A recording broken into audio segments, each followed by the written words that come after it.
reviendra ça. Ah, vous prenez un petit truc frais. Si tu dis ça à une dame qui est bon. Alors il y a le livre dont tout le monde parle. C'est très frais, ouais, moi aussi. C'est très frais aussi, ça se vend beaucoup. De quoi s'agit-il? Quinquennat de Marc Duguin. Vous savez, parfois je cherche dans les coins de ma bibliothèque et Oui. parfois, vraiment, je regarde le livre dont tout le monde parle en ce moment. Oui. Marc Duguin, Quinquennat, deuxième volume d'une trilogie qui s'appelle L'Emprise. Si vous avez lu le premier volume, c'est bien. Si vous ne l'avez pas lu, ce n'est pas très grave. Vous pouvez vous rattraper en folio. Et moi, je trouve que ce deuxième volume est encore mieux. Marc Duguin a trouvé son rythme et son souffle. De quoi s'agit-il? D'un polar de politique fiction. Il y a un truc très intéressant d'ailleurs. C'est rare en France, ça. Oui, c'est très rare. Et c'est pour ça que c'est bien.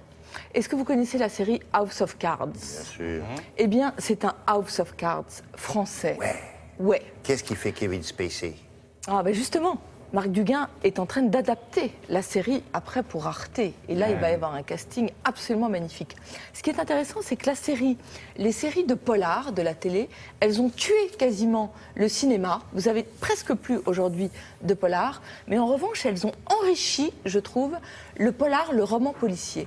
Parce que Marc Duguin, il se sert de toutes les ficelles de la série pour tricoter une sorte de grande fresque politique d'aujourd'hui, shakespearienne et très noire. Mais on retrouve des choses qui sont qu'on connaît, quoi. Vous retrouvez tout le monde. Ah oui, Et on reconnaît tout le monde.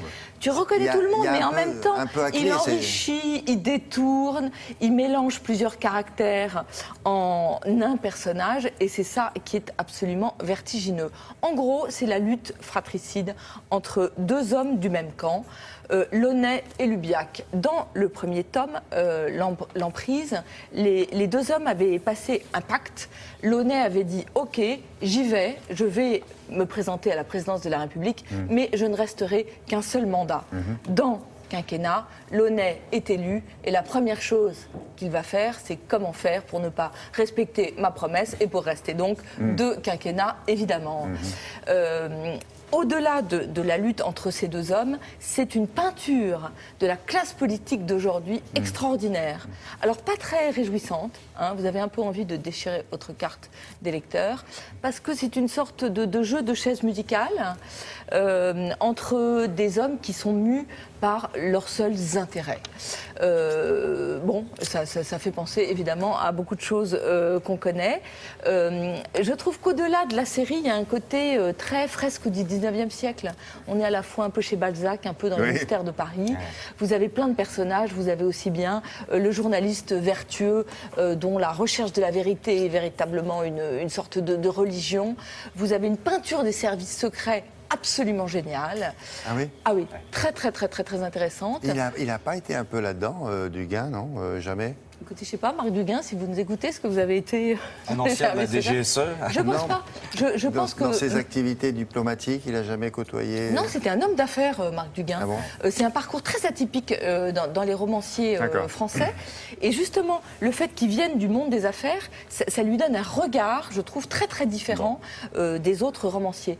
Et quand on en a assez un peu des romans de la petite musique française, honnêtement, là, on a vraiment un roman d'une ampleur assez génial, c'est chez Gallimard. Et on se dit pas, ouais, mais ça c'est de la fiction, on colle au réel. On colle au réel et parfois on se dit, j'espère que c'est de la fiction, parce que honnêtement, les présidents de la République ont parfois du sang sur les mains, je ne vous en dis pas plus. Ah oui, mais dans les livres, bien sûr. Oui, bien sûr.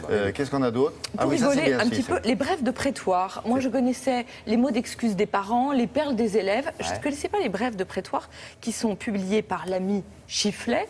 Emmanuel Pierrat est un avocat et il a rassemblé tout ce qu'il entend de drôle, de tous les côtés d'ailleurs, aussi bien du côté de la défense, de l'accusation. Alors ça donne des choses assez drôles. Moi j'aime bien le président. Il ressort du dossier que c'est l'alcool qui vous a fait tirer sur votre femme. L'accusé, c'est plutôt l'alcool qui m'a fait tirer à côté. J'aime bien. Maître Floriot prenant la défense du docteur Petiot. Ce n'est quand même pas le premier médecin dont les clients sont morts. Assez incroyable. L'avocat se tournant vers sa cliente assise dans la salle d'audience. « Madame, rappelez-nous quand vous avez décidé de le quitter ?» Réponse, quand il a essayé de me tuer, maître. Et là, vous avez trouvé que la coupe était pleine. Très bien. Le prévenu, je l'ai seulement frappé avec de l'eau. Le président, sans doute, mais il ne fallait pas laisser la carafe autour. Très bien. C'est assez rigolo. Chez qui, ça ? C'est publié chez Chifflet et compagnie. Très bien. Et écoutez, pour les dîners en ville, Oui, vous mettez ça, c'est un oui, table book et ça vous fait votre soirée. Merci beaucoup, Olivia. À plus tard.